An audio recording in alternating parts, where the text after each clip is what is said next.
할렐루야. 하나님의 크신 은혜가 함께하는 귀한 삶이 되시기를 바랍니다. 하나님과 함께하는 것 우리의 복의 시작인 줄로 믿습니다. 26장입니다.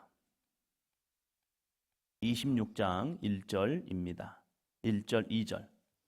연병 후에 여호와께서 모세와 제사장 아론의 아들 엘르야살에게 말씀하여 이르시되 이스라엘 자손의 온 회중의 총수를 그들의 조상의 가문을 따라 조사하되 이스라엘 중에 20세 이상으로 능히 전쟁에 나갈 만한 모든 자를 계수하라 하시니 아멘.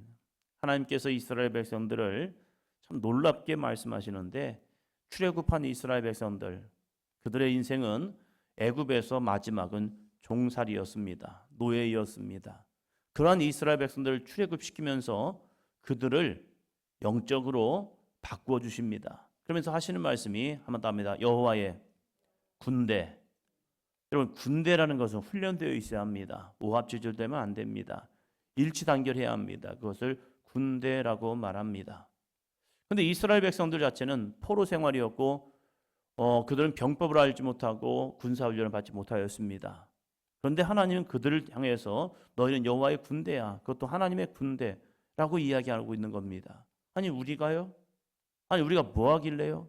우리는 이러한 부족함이 있는데요. 우리는요 싸울 줄도 몰라요. 우리는 무기도 없어요. 그런데 하나님은 그들에게 말씀합니다. 아니 너희는 여호와의 군대다. 아멘. 우리들은 어떠한 믿음의 삶의 정체성을 가지고 살아가냐 이거예요.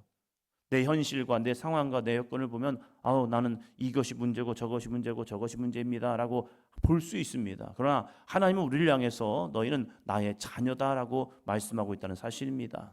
우리가 영적 자녀가 된다는 것은요 하나님의 거룩한 상속권을 소유받은 상속자가 되고 있다는 사실입니다. 그래서 놀라운 은혜가 주어지죠. 그 무엇입니까? 하나님의 나라가 우리의 나라가 되고 있다는 사실이죠. 우리는 이 땅에서 어떻게 사는지 모르지만 우리가 장차 죽어서는 하나님의 나라, 아니 이 땅에서도 하나님의 나라를 반드시 이룰 줄로 믿습니다.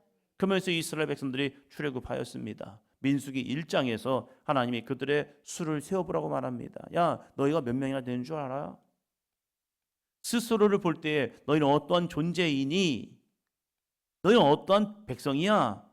이것을 이스라엘 백성들에게 심어주기 위해서요 그들에게 왜 인구를 세어보냐면 그 이유가 있습니다. 인구를 세어볼 때 그냥 인구를 세는 것이 아닙니다. 어린아이부터 시작해서 이제 노년 죽기 전까지의 사람을 다 세지 않습니다. 하나님은 민수기 1장에서 보면요 이 26장 2절의 말씀과 동일한 말씀합니다. 이스라엘 중에 20세 이상으로 능히 뭐예요? 전쟁에 나갈 만한 모든 자, 싸움에 나갈 만한 사람들, 너희가 어떠한 형편과 처지와 여건이 있든지 너희가 전쟁을 할 줄 아는지 못하는지 싸움을 할 수 있는지 할 수 없는지 상관없이 그냥 전쟁에 나갈 만한 모든 자, 그 사람 한번 수를 세어봐 했을 때 그들의 수를 세어보니까요 60만이 넘습니다. 전쟁에 나갈 만한 사람 60만. 이것은요 놀라운 숫자입니다. 고대에요. 지금으로 말하면 한 500년, 한 600년 그때만 해도요. 한 10만의 군사만 있어도요. 이건 대단한 겁니다. 그래서 우리나라에서도요. 임진왜란 일어나기 전에 10만 양병설을 이야기한 겁니다. 군인 10만을 만들어야 일본이 쳐들어와도 저 외놈들이 쳐들어와도 우리가 나라를 지킬 수 있습니다. 그래서 10만은 만들어 놔야 합니다. 그런데 그걸 만들지 못한 거예요. 그래서 하루아침에 이 나라가 초토화돼 버리는 거예요. 왜? 군대가 없으니까. 그런데 집약된 군사가요 60만이 될 수 있는 겁니다. 싸움에 나갈 만한 사람들, 야 이제 싸우러 가자 라고 하면요 그냥 건장한 사람들, 싸움에 나갈 만한 사람들이 60만이 되는 거예요. 언제요? 민수기 1장에서요. 출애굽한 이후에 시내산 광야를 끝나고 이제 이스라엘 백성들이 가나안을 향하여 진격하여 나갈 때에 먼저 수를 세우면서 야 너희가 어느 정도 힘이 있는 줄 알아? 하면서 하나님께서 그들에게 영적인 자부심, 너희는 이런 존재야 라는 것을 알려주기 위해서 60만이라는 숫자를 세우게 하셨습니다. 60만을 세어보면요, 그들이 이렇게 합니다. 와우, 대단하다, 놀랍다. 이 정도 인구면요, 세계를 제패할 수 있는 그러한 막강한 힘을 가지고 있는 겁니다. 그럼에도 불구하고 그들은요, 애굽에서 스스로 볼 때에 종이었던 거예요. 출애굽을 통하여서 이 홍해를 지나면서 이들은 영적으로 다시 거듭났음에도 불구하고 여전히 종의 근성이 있는 거예요. 그러면서 이 민수기 14장에서 무슨 일이 벌어집니까? 하나님은 이스라엘 백성들에게 이제 가나안을 향하여 들어가자라고 했음에도 불구하고, 그리고 정탐꾼들을 보내어서 이 가나안 땅이 어떠한 땅인지 보고 그들이 보고를 하였습니다. 그런데 스스로 볼 때는 무슨 존재라고 말하죠? 우리는 메뚜기와 같은 존재이다. 그들에게 많은 능력과 힘이 있음에도 불구하고, 무엇보다도 전능하신 하나님이 함께 하심을 그들이 알았음에도 불구하고 스스로 볼 때는 우리는 메뚜기 같은 존재입니다. 그러면서 하나님께 원망 불평하고 토로합니다. 그리고 급기야는 이렇게 말합니다. 우리가 이 광야에서 죽었더라면 더 좋았을 것을. 그럴 때 하나님이 뭐라고 말합니까? 그래, 너희들 죽고 싶어 여기서? 그럼 다 죽어. 그래, 죽자. 너희들의 말이 내 귀에 들린 대로 내가 너희에게 행해 줄게. 무서운 말씀을 하고 있는 거죠. 그러면서 다 죽어. 그럴 때 이 출애굽 이후에 이 민수기 1장에서 세웠던 그 명수, 싸움에 나갈 만한 모든 사람, 그 사람 세대 20세 이상으로 명수를 세웠던 그 모든 사람들 다 죽자. 그리고 오직 두 사람, 여호수아와 갈렙만을 내가 남겨두리라. 왜요? 그들은 믿음의 사람이었기 때문입니다. 그래서 이제 38년의 시간이 흘러갑니다. 그 38년의 시간 동안 이제 민수기 1장에서 명수를 세웠던 20세 이상의 모든 남자들이 다 죽습니다. 다 죽어요. 그러면 인구는 감소되어야 합니다. 430여년 시간 동안 70명의 사람이 무려 60만의 사람이 된 거예요. 싸움에 나갈 만한 사람들 70명이 이 가나안에서 애굽으로 이주했는데 430년의 시간 동안 얼마나 많아졌느냐? 대략 200만의 사람이 많아진 거예요. 놀라운 하나님의 은혜이죠. 그런데 그들이 무려 38년의 시간 동안 20세 이상 남자가 계수했을 때 60만의 사람이 다 죽어버리는 겁니다. 그러면 급격한 인구 감소가 되어져야 합니다. 그런데 이 민수기 26장에서 제2차 인구 조사를 하는 거예요. 20세 이상, 그러니까 이걸로 말하면 40년이 거의 지났다고 생각하면 60세 밑으로는 위로는 아무도 없는 거예요 이제. 그리고 그 인구를 다시 세는 겁니다. 19살 되었던 사람들까지는 살아남아요. 그리고 그들이 38년 거의 40년이 지났으면 이제 그들이 60세가 되었고 그 밑에 세대가 되어지는 거예요 이제. 그러한 인구 조사를 하는데요, 인구 조사가 얼마나 줄었을까? 광야에서 그들이 다른 데서 산 거 아닙니다. 광야에서 살아간 겁니다. 그런데 총수를 세어보니까 51절입니다. 51절. 이스라엘 자손에 계수된 자가 60만 1730명이었더라. 아멘. 아멘. 시므온 지파에서 37,100명이나 감소했습니다. 그럼에도 불구하고 인구조사 제1차 인구조사 때보다 대략 1,820명밖에 줄지 않은 거예요. 그들이 좋은 환경에서 좋은 여건에서 살아간 게 아닙니다. 광야에서 40년을 지낸 겁니다. 그럼에도 불구하고 그 어려운 환경, 척박한 환경, 그들이 말한 것처럼 아무것도 없어요. 먹을 것도 없어요. 마실 것도 없어요. 우리는 여기에서 이런 다른 저런 것 먹을 것이 없어요. 우리는 매일같이 만나는 이 만나라는 것만 먹음을 통해서 우리는 정말로 물려요. 그러한 형편임에도 불구하고 하나님의 은혜가 함께하니까 60만이라는 숫자는 유지되었다는 사실입니다. 이것이 그냥 되어진 게 아닙니다. 하나님께서 이들을 긍휼히 여기셨고 그들이 영적으로 누려질까봐 그 60만의 숫자를 그대로 남겨줌을 통하여서 하나님께서 이 모든 것이 하나님의 역사이심을 보여주고 있다는 사실입니다. 오늘 우리에게도 이 놀라운 하나님이 있지는 않습니까? 넘어지고 쓰러지고 죽을 것 같지만 하나님께서 우리의 삶을 지켜주시고 함께하시고 동행하시고 있다는 놀라운 사실을요. 그럼 우리는 어떤 영적 정체성을 가지고 살아가냐 이거예요.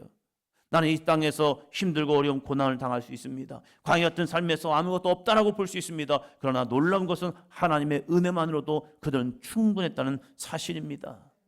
이 은혜를 다시 한번 바라보면서 나는 하나님의 군대입니다. 나는 여호와의 군대입니다. 그런데 이 군대가 누구의 힘으로 싸우느냐, 좋은 무기를 가지고 싸우느냐, 좋은 병법을 가지고 싸우느냐 아니라는 거예요. 그들에게는 놀라운 무기가 있는데 그것은 뭐냐면 여호와라는 사실입니다. 그 여호와 하나님이 우리와 함께 하심을 통해서 세상은 정복되어지고 가나안 땅은 그들에게 손에 붙잡히는 거룩한 나라가 될 줄로 믿습니다. 여전히 가나안에는요 큰 거민이 있었고 많은 족속이 있음에도 불구하고 그 모든 것들이 사실입니다. 그럼에도 불구하고 여호와께서 함께 하시면 가나안 땅은 그들의 땅이 되는 겁니다. 왜요? 하나님이 그들의 조상에게 약속하셨기 때문입니다. 오늘 우리의 현실에는 하나님의 약속이 이루어질까? 하나님의 약속이 정말로 이루어질까? 하나님 이 상황, 저 상황, 이런 모습 때문에 저런 모습 때문에 하나님 안 될 것 같아요 라고 함에도 불구하고 하나님의 약속은 오늘도 이루어지고 있습니다. 그 약속을 믿는 자들이요. 63절입니다. 63절. 이는 모세와 제사장 엘르아살이 계수한 자라. 그들이 여리고 맞은편 요단과 모압 평지에서 이스라엘 자손을 계수한 중에는 64절이요. 모세와 제사장 아론이 시내 광야에서 계수한 이스라엘 자손은 한 사람도 들지 못하였으니 65절이요. 이는 여호와께서 그들에게 대하여 말씀하시기를 그들이 반드시 광야에서 죽으리라 하셨습니다. 이러므로 여분네 아들 갈렙과 눈의 아들 여호수아 외에는 한 사람도 남지 아니하였더라. 여분네 아들 갈렙과 눈의 아들 여호수아 외에는 한 사람도 남지 아니었음에도 불구하고 하나님은 그들의 인구를 60만이 넘는 이 놀라운 숫자를 유지하였다는 사실이요. 내 생각으로는 계산법이 안 되는 거예요. 어떻게 이 광야에서 그들이 자녀들을 낳고 그 자녀들이 성장하여서 어떻게 60만을 이루어낼까? 인간의 생각과 형편에는 지금 이들은 광야이기 때문에 인구는 점점점 감소되어야 합니다. 그럼에도 불구하고 감소되었지만 하나님은 또다시 채워주시는 은혜요. 그것이 하나님의 능력이라는 겁니다. 오늘 우리에게도 세상의 소리가 많이 들리면요 나도 모르게 10명의 정탐꾼처럼 안 될 상황을 보면서 이야기합니다. 이것도 저것도 이 문제 저 문제 때문에 안 되겠네. 이게 10명의 정탐꾼이잖아요. 그러나 여호수아 갈렙은 놀라운 은혜가 있었습니다. 그 무엇입니까? 한번 더 합니다. 깨닫는 마음, 보는 눈, 듣는 귀, 하나님의 말씀을 깨닫는 마음이 있었던 거예요. 그래서 여호수아가 뭐라고 말합니까? 여러분 조용하십시오. 우리가 이 땅을 가서 취합시다. 하나의 이유, 우리는 여호와가 함께하기 때문입니다. 여호수아도 보았잖아요. 가나안 사람들이 어떠한 사람인지를 눈으로 보았잖아요. 보면요 자기들도 자신도 이 10명의 정탐꾼들과 함께 동조할 수 있어요. 왜요? 다수결이잖아요. 세상에는 얼마나 많은 다수결이 있는데요. 다수결은요 사람들이 맘만 맞으면 이렇게 끌고 가면 끌려갈 수밖에 없어요. 그런데 다수결보다 더 중요한 것은요 하나님의 거룩한 뜻입니다. 여호와께서 우리와 함께 하시면 우리는 저 땅을 취할 수 있습니다. 아멘. 여호와께서 함께하면 이 상황에서도 우리는 이겨낼 수 있습니다.